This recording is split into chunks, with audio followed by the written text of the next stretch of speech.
काय हिमालयातील बर्फ आता भारताला घ्यायला निघालाय? पाऊस नव्हता, ढगफुटी नव्हती, साधा भूकंपही नव्हता, तरी नेपाळमध्ये काही मिनिटात शेकडो लोकांचा जीव गेलाय.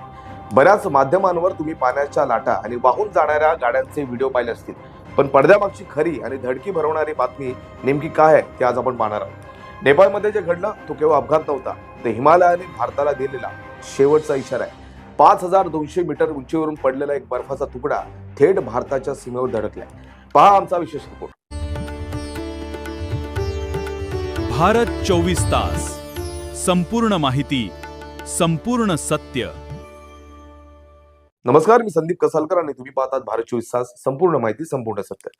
तर नेपाळच्या रसुआ खोऱ्यात झालेला हा ग्लेशियर कोलॅप्स भारतासाठी डोळे उघडणार आहे. कारण नेपाळमधून वाहणाऱ्या या नद्या पुढे जाऊन भारताच्या बिहार आणि उत्तर प्रदेशात प्रवेश करतात. पहिला धोका, बिहारच्या गंडक आणि कोसी नदीच्या पाणी पातळीत अचानक झालेली वाढ. दरवर्षी बिहारमध्ये पावसाचे पाणी येते, पण यावेळी अचानक आलेला चिखल आणि पाषाणांचा हा महापूर बंधाऱ्यांवर किती ताण आणू शकतो याचा अंदाजही लावता येत नाही. दुसरा आणि सर्वात मोठा धोका, भारताच्या डोक्यावर असलेली ग्लेशियर लेक्स. इस्रो आणि भूगर्भ शास्त्रज्ञांच्या मते हिमालयात असे शेकडो बर्फाचे तलाव आहेत जे तापमानातल्या बदलामुळे कधीही फुटू शकतात. उत्तराखंड, हिमाचल प्रदेश आणि सिक्कीम या राज्यांवर निसर्गाची ही टांगती तलवार सतत फिरते आहे.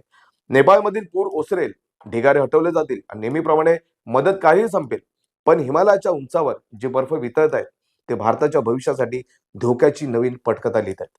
हा केवळ शेजारी देशात आलेला पूर नाही, तर निसर्गाने आपल्या दारावर वाजवलेली धोक्याची घंटा आहे. वेळीच जागे झालो नाही तर पुढचा प्रलय नेपाळमध्ये नाही, आपल्या दारात असेल. अशाच प्रकारच्या महत्त्वाच्या बातम्यांच्या अपडेटसाठी भारत 24 तासला आजच सबस्क्राईब करा.